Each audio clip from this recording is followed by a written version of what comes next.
अस्सलाम वालेकुम।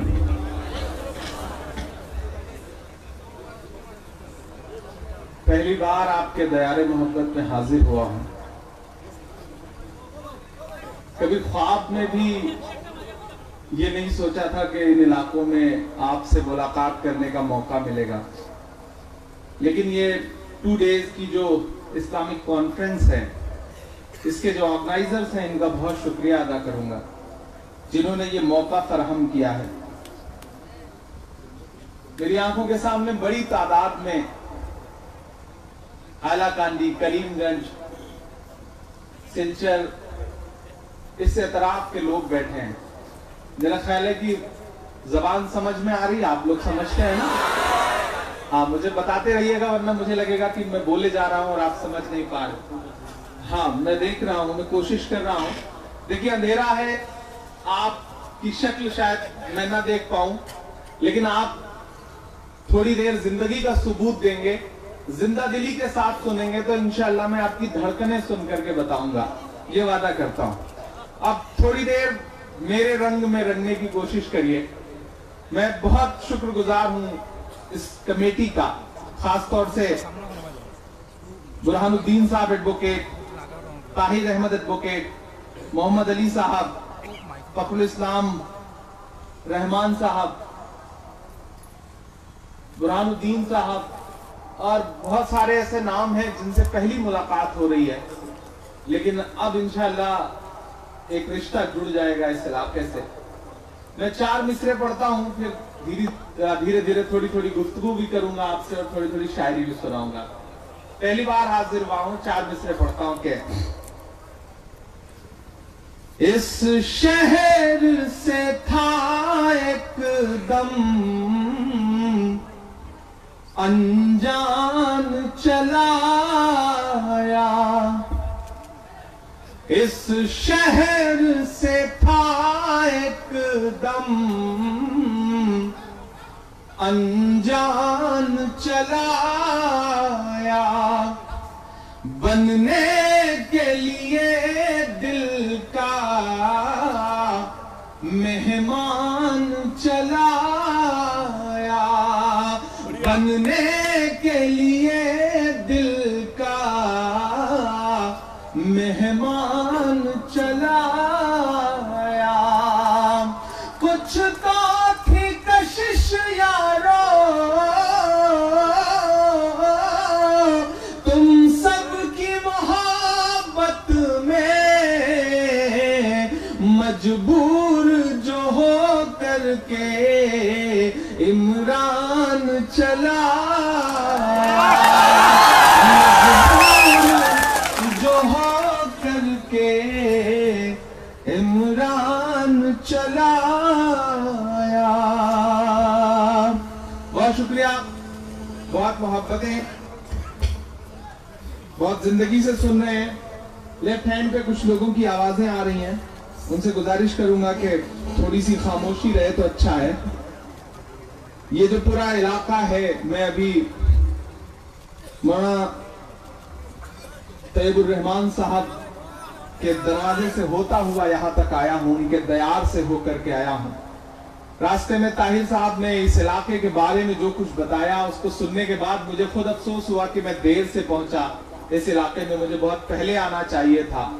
बहुत मसरूफियत थी, इस बीच आना बहुत मुश्किल, एक तो आप तक पहुंचना, दिल्ली से यहां तक आना, 2-2 बार सफर चेंज करना, फ्लाइट 2 पकड़ना, सफर करते वक्त इतना लंबा सफर है कि पता ही नहीं चलता कि आदमी सफर कर रहा है या आखिरी सफर कर रहा है, मुश्किल आती है।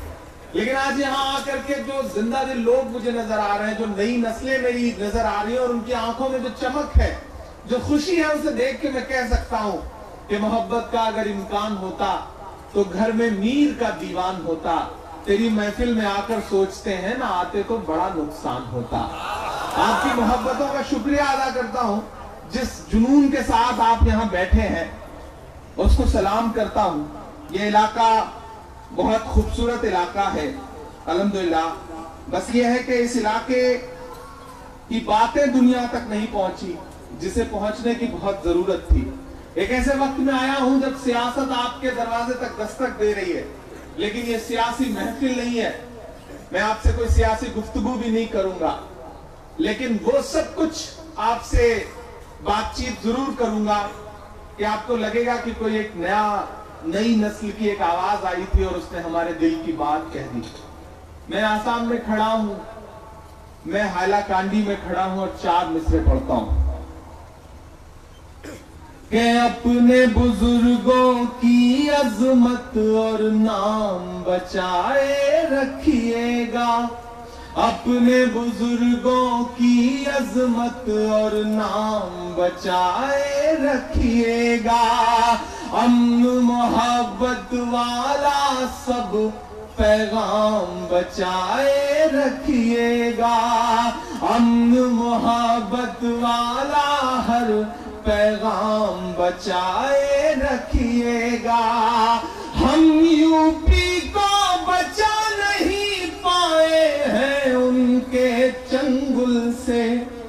अब अगर मेरे एहसास आप तक पहुंचे और आप जो मैं आपको समझाना चाह रहा हूं वहां तक पहुंचे, तो मुझे जिंदा दिली का सबूत देकर के मुझे बताइएगा कि आप इमरान को सुन रहे हैं। मैं पढ़ता हूं कि अमन मोहब्बत वाला हर पैगाम बचाए रखिएगा। मुझे खुशी है कि ये जो कॉन्फ्रेंस है वो अमन के लिए है, मोहब्बत के लिए है, एकजुटता के लिए है, एकजहती के लिए है, तमाम मजहबों की एकजुटता के लिए है। मैं इस टीम को खास तौर से मुबारकबाद देता हूं, वरना हम तो आसाम से ऐसी आवाजें सियासी रहनुमाओं की सुनते हैं कि उन्हें सुन करके लगता है कि अल्लाह ने इन्हें जहन भी दिया है या नहीं दिया है। हमेशा नफरतों की बात करने वाले सियासी लोगों की आवाजें सुनते हैं, लेकिन मुझे फख्र है कि कुछ नौजवान भी यहाँ ऐसे रहते हैं जो मोहब्बतों का पैगाम देने के लिए महफिलें जुटाते हैं और हजारों लोग उसे सुनने के लिए आते हैं। मैं आपको सलाम करता हूँ, एक बार आप अपने लिए ताली बजाएं, आप अपनी मोहब्बत के लिए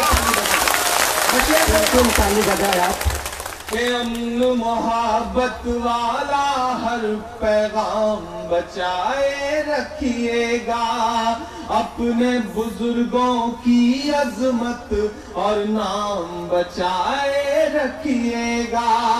हम यूपी को बचा नहीं पाए हैं उनके चंगुल से, आप दरिंदों से अपना आसाम बचाए,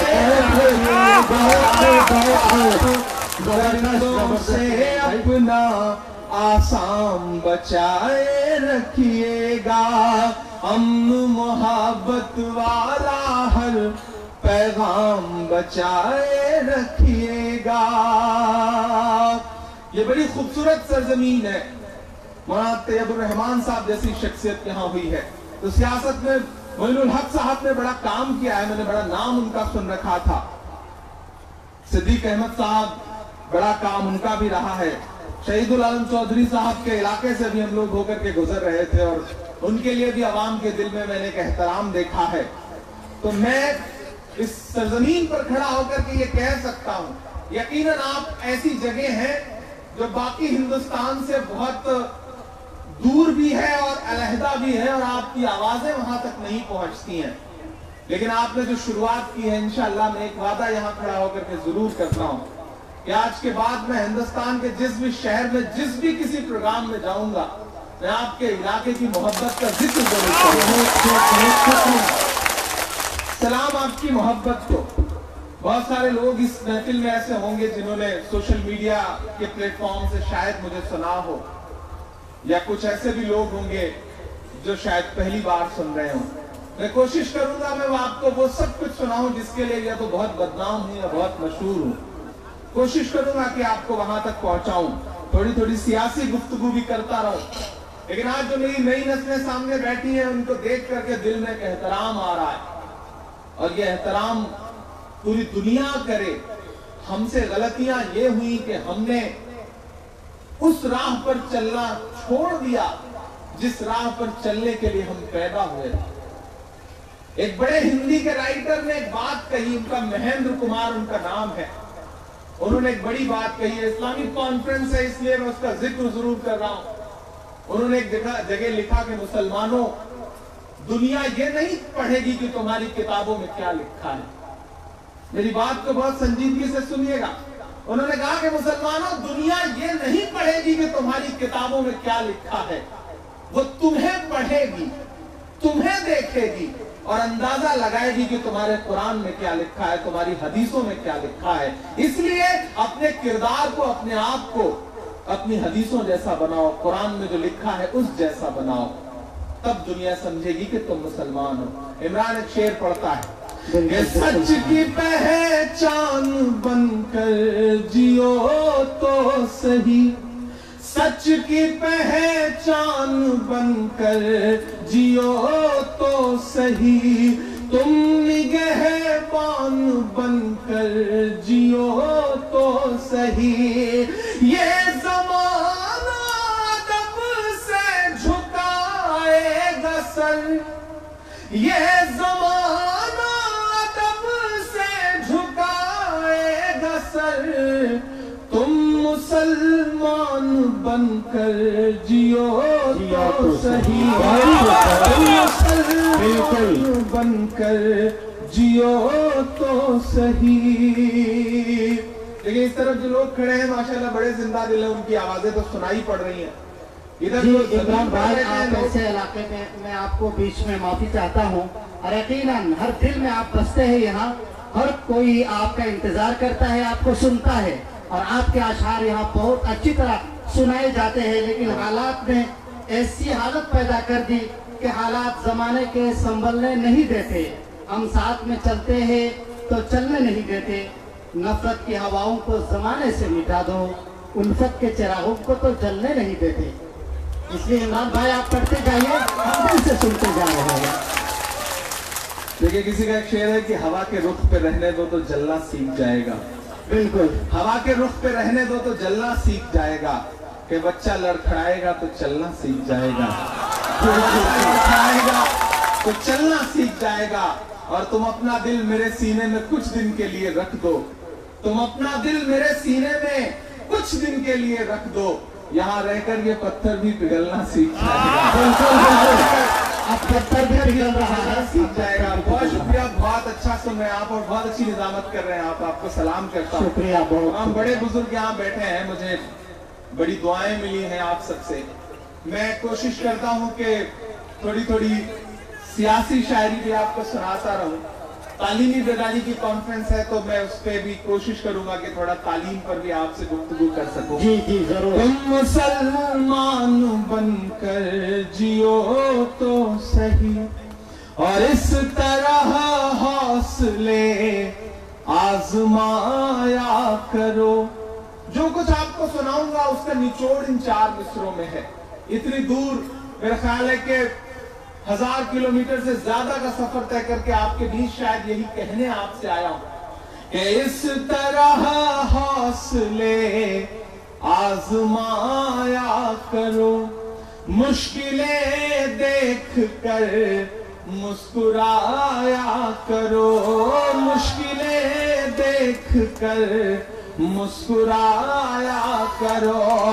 दोनी वाले भले कम ही खाया करो, अपने बच्चों को लेकिन पढ़ाया करो, अपने बच्चों को लेकिन पढ़ाया करो। पढ़ाना कांडी वालों, आज के इस पूरे प्रोग्राम का जो मकसद है तालीमी बेदारी के हवाले से एक गजल के कुछ शेर सुना दूं, फिर इंशाल्लाह उन नज़मों तक आपको ले चलूंगा जिन्हें सुन करके आपको आज के समाजी और सियासी हालात के बारे में कुछ न कुछ आपका जहन खुलेगा। लेकिन उससे पहले एक गजल सुनाता। मेरी आंखों के सामने बड़ी तादाद में मेरी नई नस्लें बैठी हैं, वो नई नस्लें जो Facebook, Twitter, YouTube TikTok ban हो चुका, वरना टिकटॉक इस सब पे अपना बहुत वक्त गुजारा करते थे, और उस पर वक्त गुजारते गुजारते शिकायत भी करते हैं कि हमारे हालात नहीं बदल रहे, हमारे हालात नहीं बदल रहे। मैं इस महफिल में खड़ा होकर के आज हिंदुस्तान के सदर रह चुके, यानी राष्ट्रपति रह चुके डॉक्टर जाकिर हुसैन साहब की यौम पैदाइश का भी दिन है। आज उस हवाले से भी ये कॉन्फ्रेंस बहुत बड़ी हो जाती है। एक बहुत अजीम शख्सियत जो हिंदुस्तान के सदर रह चुके, जो जामिया इस्लामिया यूनिवर्सिटी के फाउंडर थे, जिसकी नींव रखने में जिनका हाथ रहा, जो अलीगढ़ मुस्लिम यूनिवर्सिटी के वाइस चांसलर रहे, ऐसी शख्सियत की यौम पैदाइश है। ऐसे दिन पर मैं यहां खड़ा होकर के आपसे ये कह रहा हूं कि मेरे भाई, हर मसले का हल सियासत से ही नहीं निकलता, हर मसले का हल सियासत से ही नहीं निकलता। ऐसा नहीं है कि पार्लियामेंट में, ऐवानों में तुम्हारी नुमाइंदगी नहीं रहती है। मौलाना अबुल कलाम आजाद से लेकर के और आज के दौर में बदरुद्दीन अजमल साहब तक, ऐसा नहीं है कि नुमाइंदगी नहीं है। ऐवानों में नुमाइंदगी है, लेकिन मेरी नई नस्लों, हर मसले का हल सियासत से नहीं निकलता। सोचना, 2 MP बना दो, 3 मेंबर ऑफ पार्लियामेंट बना दो, 10-15 MLA बना दो, शायद आपका उतना काम नहीं कर पाएंगे जितना 5 IAS और IPS बना लोगे तो जितना काम हो सकेगा। बिल्कुल, बहुत जिम्मेदारी से ये बात कह रहा हूं। सरकार चली जाएगी, 5 साल बीतेगा, MLA शिप खत्म हो गई, लेकिन एक IAS बनाते हो तो रिटायरमेंट तक वो बुनियादी काम कर लेता है। मैं आपसे ये कहने के लिए आया हूं, और मैं उम्मीद करूंगा कि जो मैं कहने जा रहा हूं उसे आप दिल तक बसाएंगे कि वक्त की ये जरूरत समझ लो, बिन पढ़े अब गुजारा नहीं है। वक्त की ये जरूरत समझ लो, बिन पढ़े अब गुजारा नहीं है। वक्त की ये जरूरत समझ लो, बिन पढ़े अब गुजारा नहीं है। ना कोई रहनुमा ना हुकूमत, कोई भी अब तुम्हारा नहीं है। ना कोई रहनुमा ना हुकूमत, कोई भी अब तुम्हारा नहीं है। और इब्तिदा लफ्ज़ इक़रा से यारो, जिसके कुरान की हो रही हो। इब्तिदा लफ्ज़ इक़रा से यारो, जिसके कुरान की हो रही हो।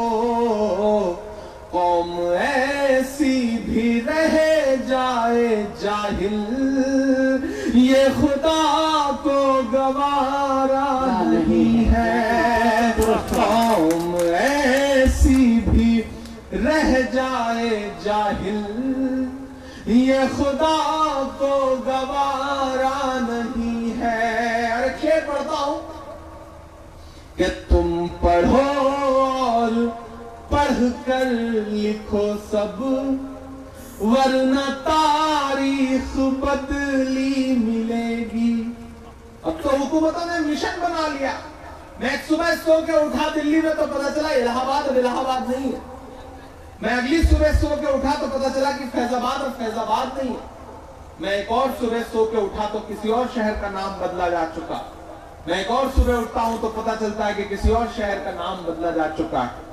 दरअसल इन हुकूमतों के पास ये जो नई हुकूमतें आई हैं, वो आपकी निशानियां मिटाना चाहती हैं, वो आपका नाम मिटाना चाहते हैं। लेकिन मैं तो अलग ऐलान खड़ा होकर के वहां भी पढ़ता हूं कि तुम्हारे पहले बोला है, तुम्हारे बाद बोलेंगे। तुम्हारे पहले बोला है, तुम्हारे बाद बोलेंगे। तुम्हारे फैसले बिल्कुल है बेबुनियाद बोलेंगे। मिटा दो नाम कागज पर, दिलों पर फिर भी लिखा है इलाहाबाद बोला था, इलाहाबाद बोलेंगे।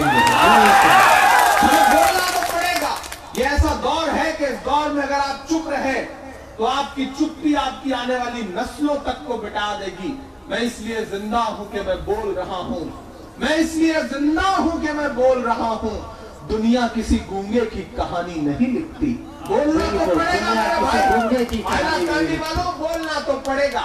और जब बोलना पड़ेगा तो इमरान ये शेर पढ़ रहा है कि इब्तिदा लफ्ज़ इक़रा की यारो, जिसके कुरान की हो रही हो। इब्तिदा लफ्ज़ इक़रा से यारो, जिसके कुरान की हो रही हो। कौम ऐसी भी रह जाए जाहिल, ये खुदा को गवारा नहीं है। और तुम पढ़ो और पढ़ कर लिखो सब, वरना तारीख बदली मिलेगी। तुम पढ़ो और पढ़ कर लिखो सब, वरना तारीख बदली मिलेगी। अब कलम और कागज से बढ़कर दूसरा कोई चारा नहीं है। अब कलम और कागज से बढ़कर दूसरा कोई चारा नहीं है। और मेरी नई नस्लों, पढ़ने लिखने से सब कुछ बनेगा, दौरे हाजिर भी और आखिरत भी। पढ़ने लिखने से सब कुछ बनेगा, दौरे हाजिर भी और आखिरत भी। कब तलक रोते रोते कहोगे, दौरे हाजिर हमारा नहीं है। कब तलक रोते रोते कहोगे, दौरे हाजिर हमारा नहीं है। अब कलम और कागज से बढ़कर दूसरा कोई चारा नहीं है। बहुत शुक्रिया। गजल खत्म हो चुकी है, आप ताली बजा सकते हैं। मैं आ रहा था तो रास्ते में मुझे कोई प्रधानमंत्री जी का भाषण सुनवा रहा था, जिसमें वो कह रहे थे कि अब इंटरनेशनल साजिश हो रही है और असम की चाय को बदनाम किया जा रहा है। आज ही सुना मैं, तो बोले असम की चाय खतरे में है। तो मुझे लगा यार चाय तो खतरे में नहीं है, फर्जी चाय वाला भले खतरे में हो सकता है, चाय तो खतरे में नहीं। ये असम की चाय है, इसका जो जबान पे जो इसका टेस्ट है ना, इसका जो स्वाद है ना, वो खतरे में कभी नहीं आ सकता। तो इमरान एक शेर पढ़ता है कि चाय वाले बाबू को, तो थोड़ा सा मतलब मुझे ऐसा ना लगे कि आप तकरीर सुन रहे हैं, मुझे ऐसा लगे कि आप इमरान को सुन रहे हैं। मैं चाहता हूं थोड़ी देर, आपने पिछले 2 दिन से बड़ी संजीदा गुफ्तगू सुनी है, बड़े बुजुर्गों को सुना है और बड़ी खामोशी के साथ, अदब एहतराम के साथ आप बिल्कुल उसी रंग में रमे रहे जैसा आपको कहा गया। लेकिन मैं चाहता हूं कि थोड़ी देर थोड़ा हंसिए भी, थोड़ा मुस्कुराइए भी, थोड़ी संजीदा बातें भी सुनिए और थोड़ा मेरे रंग में भी रंग जाइए। मैं पढ़ता हूं और थोड़ा सा जिंदगी दीजिएगा। इधर जो बाईं तरफ लोग खड़े हैं आजकल ऐसे चुप है जैसे बंगाल में जो लेफ्टिस्ट हैं वो चुप हो गए हैं। तो थोड़ा सा आप सब भी बोलिए, ऐसा लगे कि आप भी जिंदा हैं, ऐसा न लगे कि आप कब्रिस्तान में बैठे हैं, लगे कि आप किसी महफिल का हिस्सा हैं। मुझे जिंदगी देके बताइएगा। मैं पढ़ता हूं कि चाय वाले बाबू को चाय लेके डूबेगी।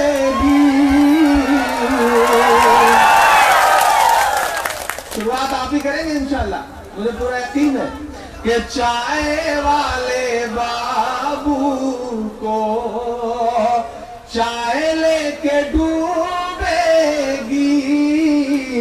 चाय से बचेंगे तो गाय लेके डूबेगी। चाय से बचेंगे तो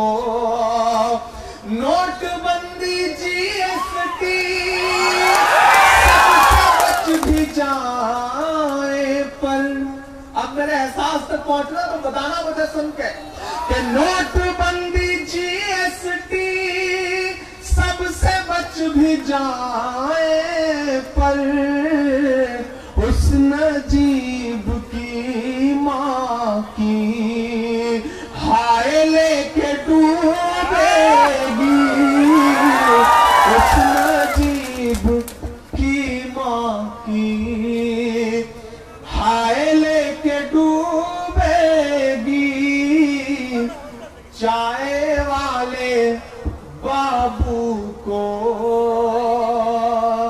चाय लेके डूबेगी। बहुत शुक्रिया, बहुत मोहब्बतें। जी जी जी, इधर से आवाजें आ रही है, मतलब पता नहीं चल रहा है कि कौन बोल रहा है, लेकिन जो भी बोल रहा है माशाल्लाह बहुत अच्छा बोल रहा है। ऐसे ही बोलते रहिए, क्योंकि जो कहते हैं इस आंधी में पर ना तोला जाएगा, जो कहते हैं इस आंधी में पर ना तोला जाएगा, जो इस बात पे खुश है हमसे लब ना खोला जाएगा, उनसे कहो हम तूफानों से डरने वाले लोग नहीं, कातिल को कातिल को मरते दम तक कातिल ही बोला जाएगा। आसाम वालों, आप बड़े बहादुर लोग हैं, आप बड़ी बहादुर कौम है, मैं आपको सलाम करता हूं।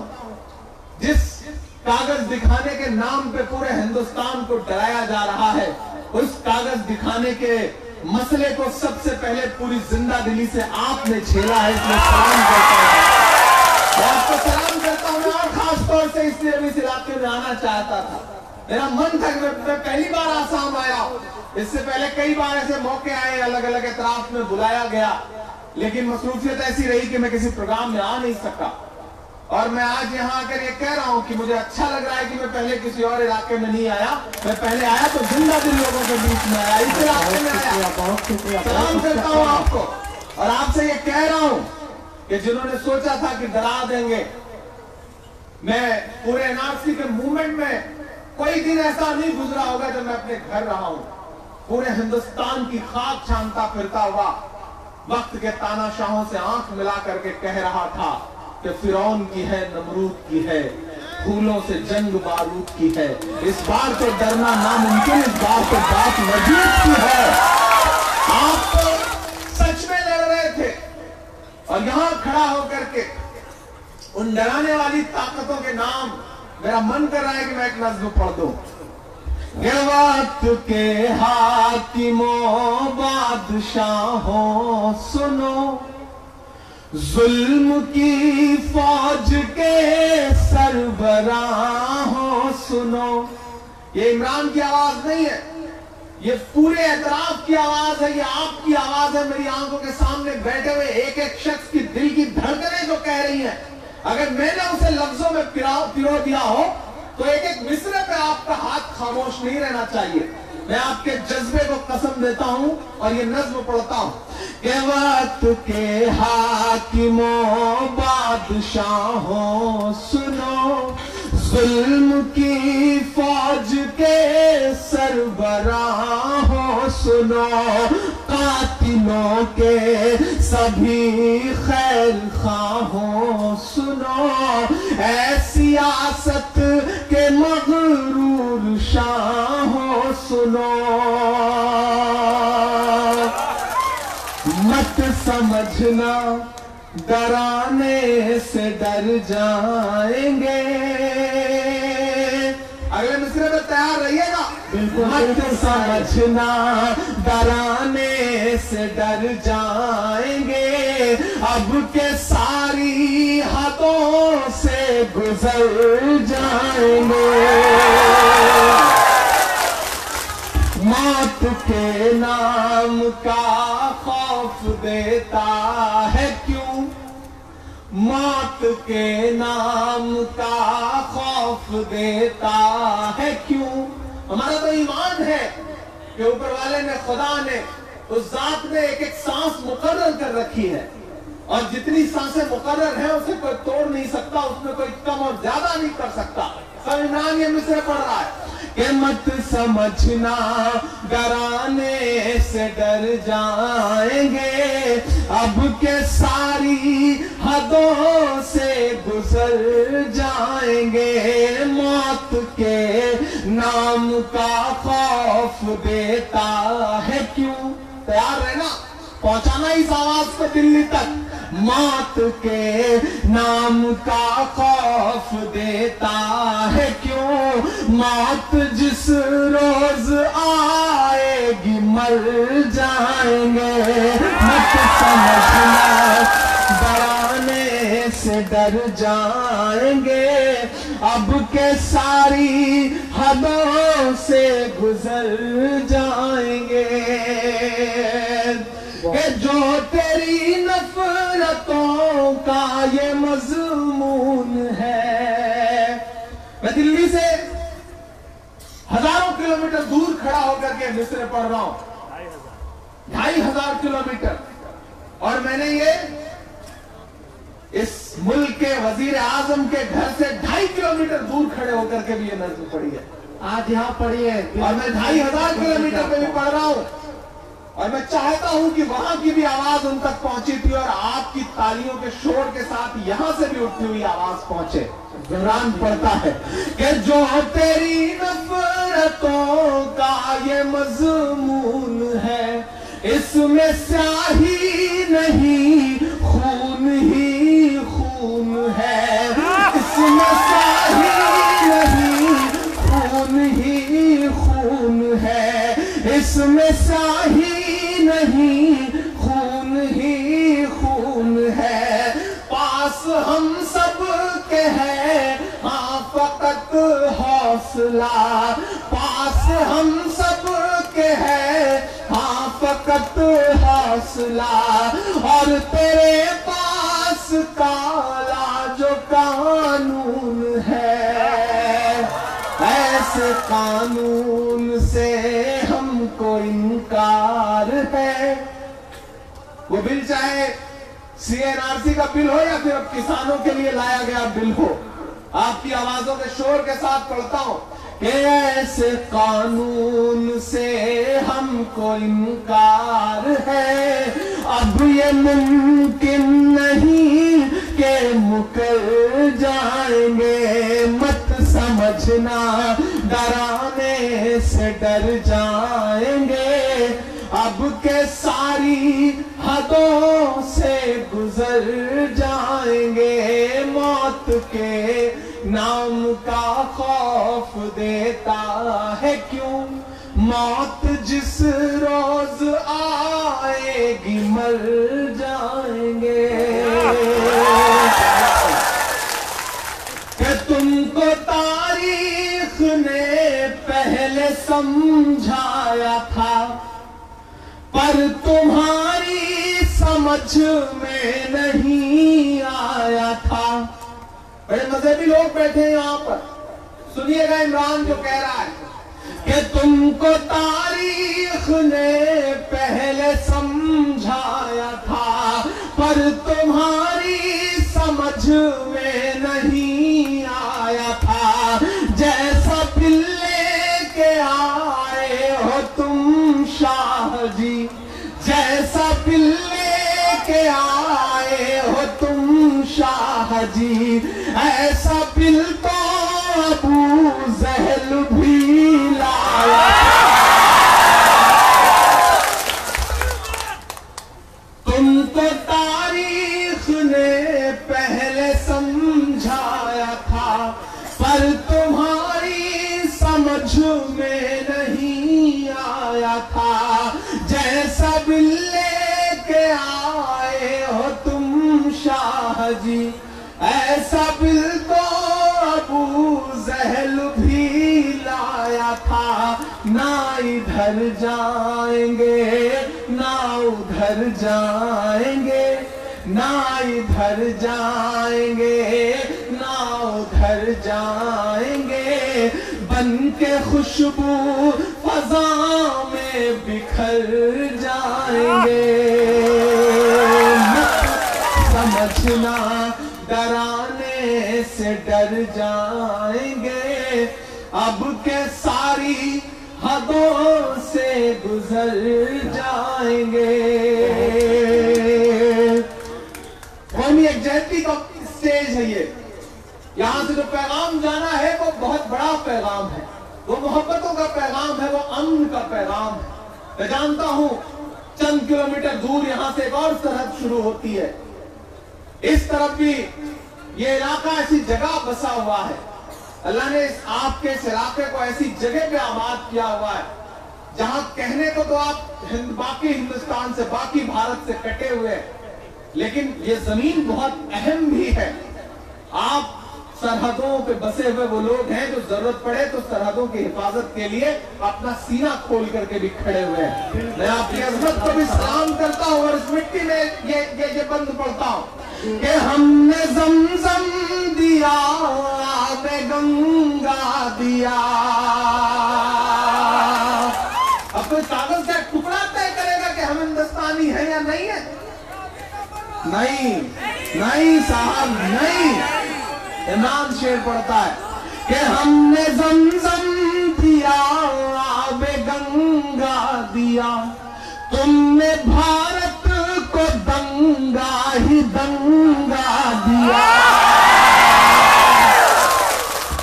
अभी भी आप खामोशी से सुन रहे हैं।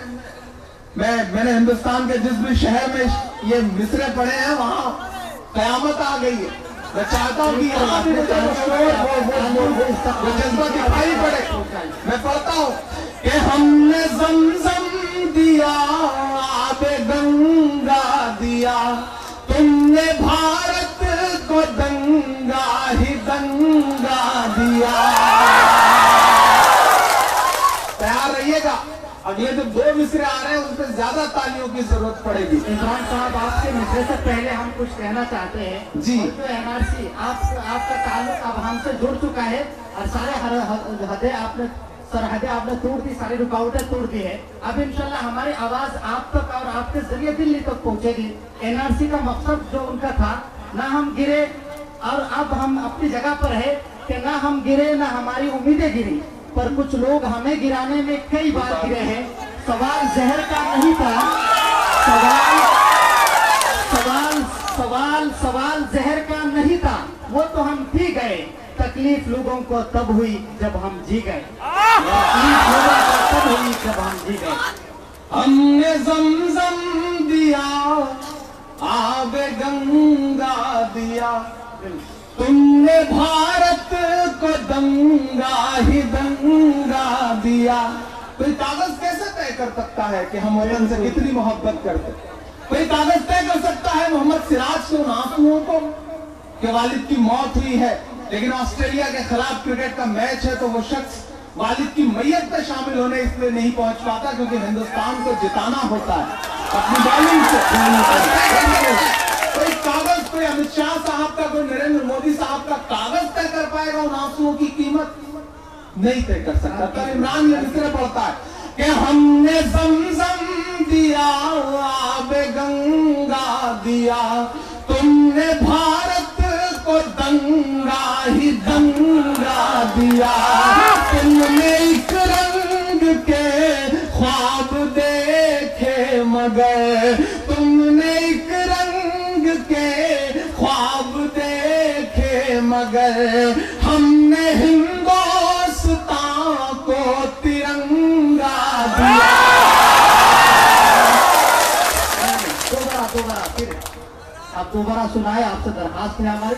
हमने ज़मज़म दिया, आबे गंगा दिया, तुमने भारत को दंगा ही दंगा दिया, तुमने एक रंग के ख्वाब देखे मगर, हमने हिंदुस्तान को तिरंगा दिया। ये तिरंगा बदन पर लपेटे हुए, ये तिरंगा बदन पर लपेटे हुए, एक दिन इस जमीन में उतर जाएंगे। मत समझना डराने से डर जाएंगे, अब के सारी हदों से गुजर जाएंगे। मौत के नाम का खौफ देता है क्यों, मौत जिस रोज आएगी मर जाएंगे। बहुत शुक्रिया। बिल्कुल बहुत खूब इमरान साहब, आप बहुत जो थोड़ा बहुत वक्त है शुक्रिया मेरे पास, आपके पास, इस महफिल के पास, मैं कोशिश करता हूँ। जिक्र हुआ है वतन परस्ती का, सबूत देने का, तिरंगे का, कागज का, तो मेरा मन करता है मैं एक नज्म सुनाऊं आपको। बिल्कुल बहुत अच्छा सुन रहे हैं आप। इधर भीड़ बहुत ज्यादा है, मेरी नजर जहां तक पहुंच रही है पता ही नहीं चल पा रहा है आदमी है गमले रखे हुए हैं, तो थोड़ा सा आप भी, हाँ आपकी भी आवाजें, आपकी तालियों का शोर आता रहे मुझ तक, तो मुझे लगेगा कि नहीं इधर लोग ही खड़े हैं। एक नज्म पढ़ता हूँ, दुआ की एक नज्म पढ़ता हूँ। मैंने कहा ना कुछ दूर पे बांग्लादेश की सरहद शुरू होती है, यहां से पैगाम उठे, हमेशा हवा उस तरफ से इधर आती है। मैं चाहता हूं कि आज हवाओं का रुख इधर से दिल्ली की तरफ हो, होगा ना? पहुंचाइएगा, एक एक दूसरे के साथ सफर करिएगा। मैं आपकी धड़कनों की तर्जुमानी करता हुआ दिल्ली तक चलने की कोशिश करता हूँ। बिल्कुल। ये मेरा मस्कन मेरी जन्नत को सलामत रखना। मैं दिल्ली जाके दिल्ली के मीडिया के साथियों से कहूंगा कि कहां दिल्ली और उत्तर प्रदेश और आसपास में कागज और वतन परस्ती चेक करते घूम रहे हो, किसी शाम फ्लाइट पकड़ो और उतरो सिलचर, पहुंचो उस इलाके में, करीमगंज पहुंचो, जाओ लोगों के एहसास पढ़ो, वहां बैठा हुआ एक एक ईमान वाला ये दुआ कर रहा है कि मेरा मस्कन मेरी जन्नत को सलामत रखना, मेरे मौला मेरे भारत को सलामत रखना।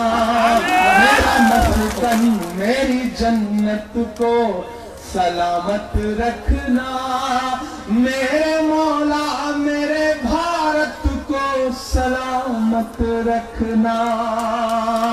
पहला बंद पढ़ता हूं कि इसकी मिट्टी पे हर एक रीत निछावर कर दूं, अपनी धड़कन के सभी गीत निछावर कर दूं।